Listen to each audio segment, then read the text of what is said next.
Hello students, welcome back to the channel. Today we'll solve the MHSET 2021 paper 1 with clear explanation and easy tricks to boost your score in upcoming MHSET 2026 examination. Watch till the end for important tips. So let's get started.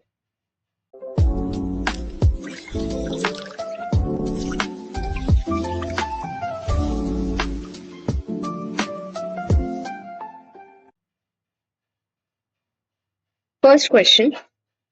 Understanding level of teaching includes memory, aptitude, insight, creativity.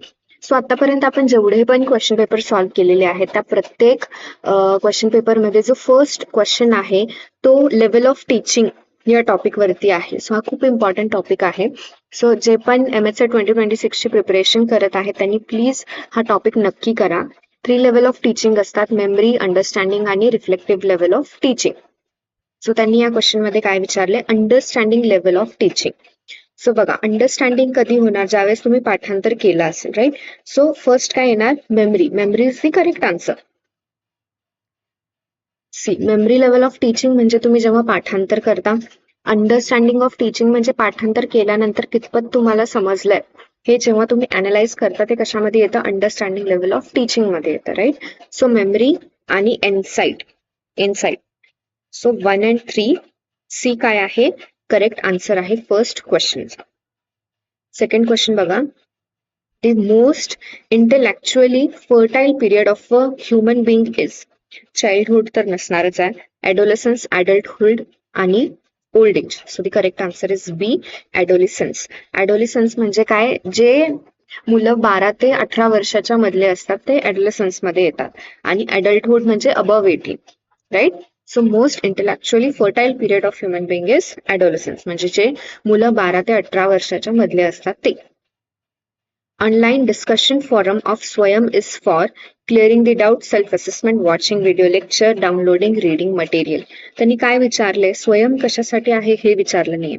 तर online discussion forum जे आहे स्वयंसाठी, ते कशासाठी आहे, तर doubt clear करण्यासाठी. तर स्वयं मध्ये ऑनलाईन व्हिडिओ लेक्चर्स पण असतात, त्यानंतर तुम्हाला PDF पण प्रोव्हाइड केलं जातं, नोट्स रिलेटेड, त्यानंतर क्वेश्चन आन्सर सेशन असतात, ऑनलाईन डिस्कशन पण असतं. सो कशासाठी असतं हे online discussion, so doubt clear करण्यासाठी. Okay, next question, history cannot be taught by using these method. कोणता असा मेथड आहे ज्याने तुम्ही हिस्ट्री टीच करू शकत नाही. डिजिटल चार्ट्स थ्रू तर करू शकता ना, this is the correct option. Map through पण तुम्ही हिस्ट्री टीच करू शकता, त्यानंतर रोल प्ले मेथडनी पण करू शकता, बट डेमॉन्स्ट्रेशन मेथडनी तुम्ही हिस्ट्री टीच करू शकत नाही. सो करेक्ट आन्सर काय आहे, सी आहे, डेमॉन्स्ट्रेशन मेथड जे आहे ते आपण यूज करू शकत नाही हिस्ट्री टीच करण्यासाठी. सो रिसेंटली जे 2025 मध्ये जो एक्झाम झालेला सेटचा, त्याच्यामध्ये हा क्वेश्चन होता की हिस्ट्री कोणत्या वे मध्ये आपण टीच करू शकतो, आणि त्याच्यामध्ये ऑप्शन होता हा रोल प्ले मेथडचा. सो त्याच्यामध्ये जो करेक्ट आन्सर होता तो हा होता, role play method. Okay, so next question, absolute and relative grading are types of dash grading, indirect, direct, special, standard. आता बघा, डायरेक्ट आणि इनडायरेक्ट मेथड ऑफ ग्रेडिंग म्हणजे काय. डायरेक्ट ग्रेडिंग म्हणजे की एखादा पर्सन आहे, त्याला बघून तुम्ही ग्रेड दिलाय, A दिलाय, B दिलाय, C दिलाय, काय असेल ते. ओके, सो तुम्ही डिरेक्टली दिलाय, राईट. बट इनडिरेक्ट ग्रेडिंग म्हणजे त्याला काहीतरी पर्टिक्युलर सपोज पर्सेंटेज पडल्यात आणि त्या पर्सेंटेजच्या बेसिसवरती तुम्ही कन्वर्ट केले त्याला ग्रेडमध्ये. सपोज 95% अबव असतील तर तुम्ही A++ दिलाय, 90च्या अबव असतील तर A+ दिलाय, अबव 85 असतील तर A दिलाय ग्रेड. ते कशामध्ये आलं, इनडिरेक्ट ग्रेडिंग मध्ये आलं. डायरेक्ट ग्रेडिंग म्हणजे डिरेक्टली तुम्ही ग्रेड दिलाय, त्या स्टुडंटच्या नॉलेजच्या बेसिसवरती तुम्ही डिरेक्टली जर का त्याला ग्रेड दिला असेल तर ते डिरेक्ट ग्रेडिंग मध्ये येतात, आणि इनडिरेक्ट म्हणजे मार्क्सला जर का तुम्ही ग्रेडमध्ये कन्वर्ट करत असाल तर ते इनडिरेक्ट ग्रेडिंग झालं. ओके, सो ऍब्सल्यूट आणि रिलेटिव्ह ग्रेडिंग हे कशाचा भाग आहे, तर इनडायरेक्ट ग्रेडिंगचा ते टाइप आहे. So correct answer is indirect. Okay, so next question बघा, most essential quality for a researcher is punctuality, intelligence, genuine interest in research, mastery over own subject. See, हे सगळं इम्पॉर्टंट तर आहे, पंक्च्युअलिटी पाहिजे, intelligence पाहिजे, mastery पण पाहिजे, तरच तुम्ही PhD ला जाऊ शकता, रिसर्चला जाऊ शकता, राईट. बट इसेन्शियल की जे गरजेचं आहे ते कोणती क्वालिटी आहे, तर जेन्युइन इंटरेस्ट इन रिसर्च. जर तुमचा जेन्युइनली इंटरेस्ट असेल रिसर्चमध्ये तरच तुम्ही परफेक्टली या मन लावून तिथं काम करू शकता, right. So correct answer is C, genuine interest in research. त्यानंतर 7th question, recording of reflective notes in qualitative research is called as coding, memoing, decoding, instructing. So the correct answer is memoing. हा same question 2023च्या पेपरमध्ये आहे. फक्त change एवढा आहे की recording of dash in qualitative research is called as memoing. फिरून प्रश्न विचारलेला आहे त्यांनी. सो तुम्ही रिफ्लेक्टिव्ह नोट्सचे रिकॉर्डिंग करत असाल in qualitative research, then it is called as memoing. Okay. Next question, a variable academic achievement will be measured on nominal, interval, ratio, ordinal. So the correct answer is B, interval. If a frequency distribution has some extreme scores, then appropriate measures of central tendency will be mean, median, mode, range. So the correct answer is median. A research paper is based on primary data, secondary data, descriptive data. So जो research paper आहे तो primary आणि secondary डाटावरती base असतो, म्हणजे correct answer is 1 and 2. Next question बघा, answer question numbers 11 to 15 based on either the English passage or the Marathi passage. तो इथं तुम्हाला एक पॅसेज दिलेला आहे, त्याच्यावरून तुम्ही 11 to 15 क्वेश्चन जो आहे तो तुम्हाला सॉल्व्ह करायचा आहे. सो मी तुम्हाला इथे डिरेक्टली आन्सर सांगते 11 to 15 क्वेश्चनचे. सो इथे तुम्ही बघू शकता हा पॅसेज आहे. ओके, सो 11th क्वेश्चन बघा, this passage says that early instruments for measuring earthquakes were, the correct answer is C, not sensitive enough. Next question, the author says that it was necessary to invent instruments to observe an earthquake because, the correct answer is B, an earthquake comes all of a sudden like a thief. 13th question, the earlier device consisting of rods was replaced because it failed to record the movements with pen or paper. 14th question, the everyday observation mentioned in the passage is related to the tendency of a standing person to fall when a bus or train moves suddenly. आणि 15th क्वेश्चनचं correct answer आहे बी, sleep. काय विचारले बघा, the meaning of the word slumber. या passage मध्ये जो slumber word त्यांनी use केलाय त्याचा अर्थ काय आहे, तर स्लीप आहे त्याचा अर्थ. ओके, ठीक आहे. नेक्स्ट क्वेश्चन बघा, according to Newcomb dash is not so much important in communication cycle. आता बघा, जे कम्युनिकेशन सायकल आहे ते कोणामध्ये हे सायकल होत असतील, तर सेंडर मध्ये आणि रिसिव्हर मध्ये, राईट. सेंडर आणि रिसिव्हरच्या मध्ये काय असतो, तर मेसेज असतो, राईट. आणि मेसेज कशा थ्रू पास केला जातो, तर एखाद्या मीडिया थ्रू तो पास केला जातो. ओके, सो त्यांनी काय विचारलंय, dash is not so much important in communication cycle. तर करेक्ट ऑप्शन काय आहे बघा, मीडिया हा करेक्ट ऑप्शन आहे. कारण कोणत्या मीडिया थ्रू तो मेसेज रिसिव्हर पर्यंत पोहोचत आहे डझंट मॅटर, पोहोचतोय हे महत्वाचं, right. So media is not so much important in communication cycle but it is according to Newcomb. Okay, ठीक आहे. नेक्स्ट क्वेश्चन बघा, what is one of the following most important factors to become communication effective. Communication effective करायचं असेल तर काय जास्त गरजेचं आहे, media, message, sender, immediate feedback. So the correct answer is D, immediate feedback. तुम्हाला काय करायचं, तुमचं कम्युनिकेशन इफेक्टिव्ह करायचं, राईट. सो जर सेंडरनी मेसेज दिला रिसिव्हरला, राईट, बट रिसिव्हर करून जर का इमिजिएट फीडबॅक आला, राईट, तरच कम्युनिकेशन काय होऊ शकतं, इफेक्टिव्ह होऊ शकतं. ठीक. Next question, supervisor in factory orders workers and worker follow the order. This dash type of communication. तर काय म्हटलंय, तर सुपरवायझर आहे, सुपरवायझर काय करतो, ऑर्डर देतो वर्कर्सना, काय करतो, वर्कर्सना ऑर्डर देतो. तर हे कोणत्या टाईपचं कम्युनिकेशन आहे, तर बघा, हॉरिझॉन्टल लाईन कशी असते, अशी असते, राईट. वेरस व्हर्टिकल कशी असते, अशी असते. सो हे कोणत्या वे मध्ये पोहोचलं, कम्युनिकेशन पोहोचलं गेलंय, तर व्हर्टिकल मध्ये. So the correct answer is vertical type of communication.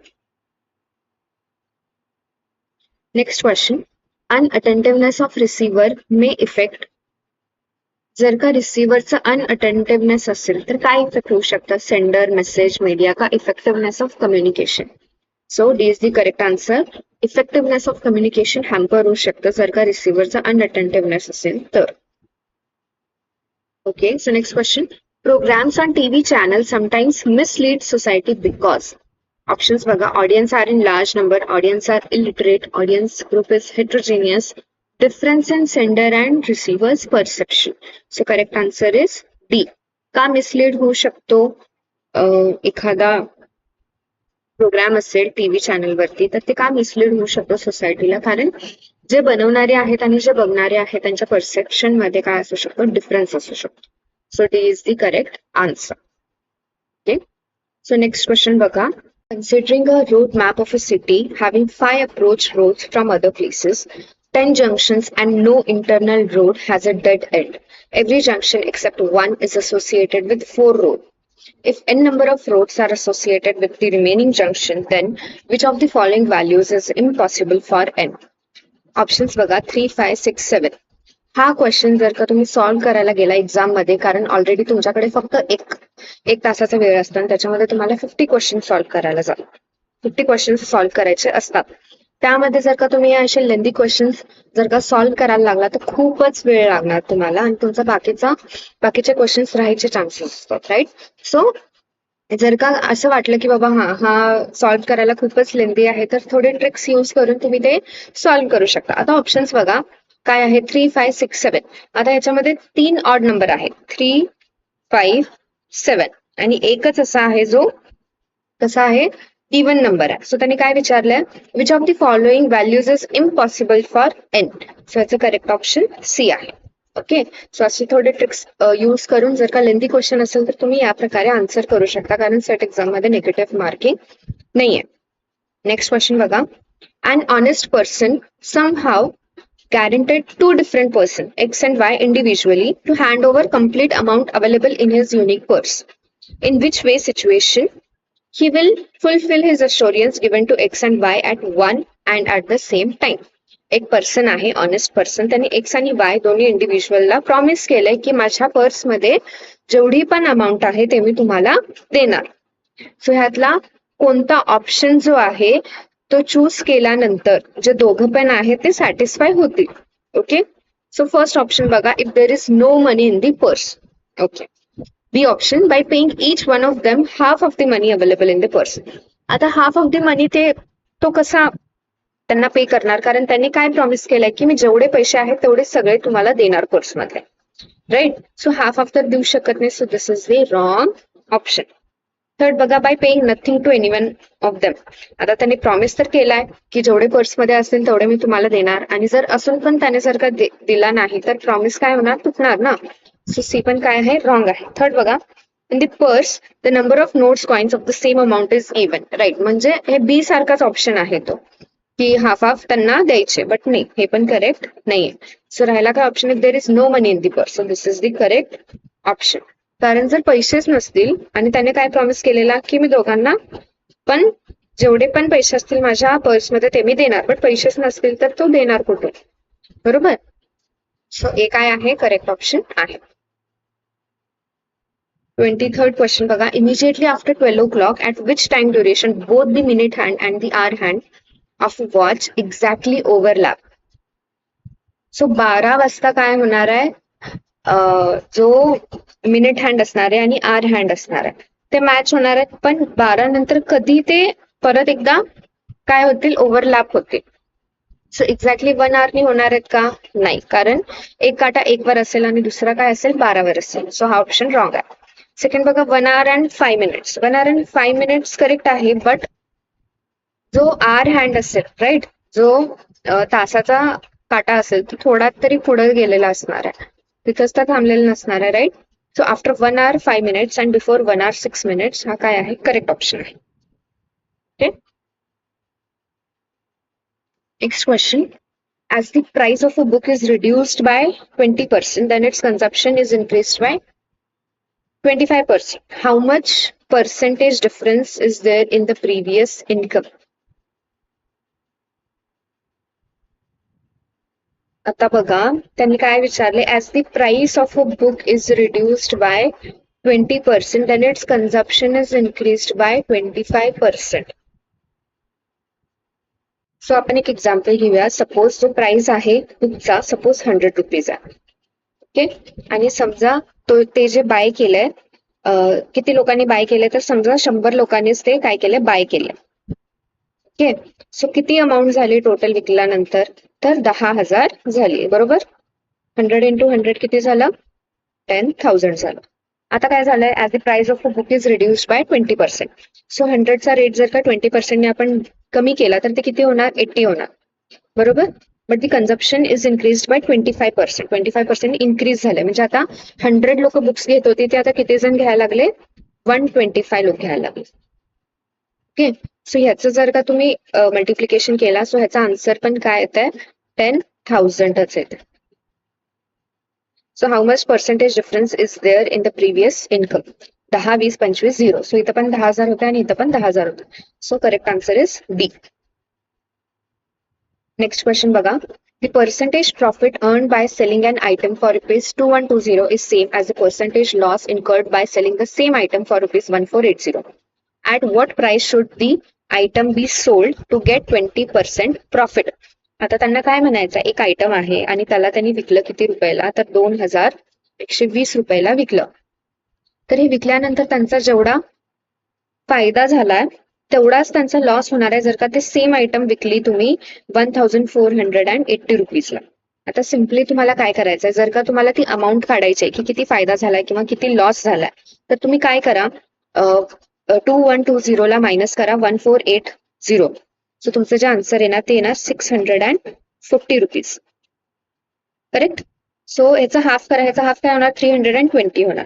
So 2120 ला मायनस करा 320, तुमचा आन्सर काय येणार, 1800. म्हणजे ऍक्च्युअल प्राइस किती असणार आहे, 1800 असणार आहे. त्याला तुम्ही जेव्हा 2120 ने विकता त्यावेळेस तुमचा फायदा 320 होतो, आणि तेच जेव्हा तुम्ही 1480 ने विकता, 1480 ने विकता त्यावेळेस तुमचा लॉस किती होतोय, सेम अमाऊंट मध्ये होतोय, 320. समजलं तुम्हाला, की आधी किती होती, कितीने विकलं त्यांनी, 2120 ने विकलं आणि परत 1480 ने विकलं. त्यांना काय म्हणायचं की 2120 ने विकल्यानंतर जेवढा प्रॉफिट होतो तेवढाच लॉस होतो 1480 ने विकल्यानंतर. सो तुम्हाला सिम्पली हे दोन व्हॅल्यूजना मायनस करायचं. मायनस केल्यानंतर जे काही व्हॅल्यू येईल त्याला डिवाइड करायचं 2 ने, आणि त्याचं जे काही आन्सर येईल, या केसमध्ये किती आले आन्सर, 320. सो याला 2120 मधून मायनस करायचं आणि किती आन्सर येणार, 1800, राईट. सो हे प्रॉफिट होणार आणि हे काय होणार आहे, लॉस होणार. आता आपल्याला ऍक्च्युअल प्राइस तर कळली, 1800 ची प्राइस आहे. So at what price should the item be sold to get 20% profit. आता समजा एखादी वस्तू जर का 100 रुपयाला आहे, त्याला जर का 20% प्रॉफिट येत असेल तर त्याची व्हॅल्यू किती झाली, 120 झाली ना, राईट. सो ते जर का तुम्ही एखादी वस्तू 1800 ला विकत असाल तर त्याची व्हॅल्यू किती होणार, इथं आपण त्याला एक्स म्हणूयात. 100 साठी जर का 120 होऊ शकते तर 1800 साठी किती होणार. सो बघा, एक्स इज इक्वल टू काय आहे, 120 इंटू 1800 डिवायडेड बाय 100. सो हे 2 0 गेले, हे 2 0 गेले. So 18 into 12,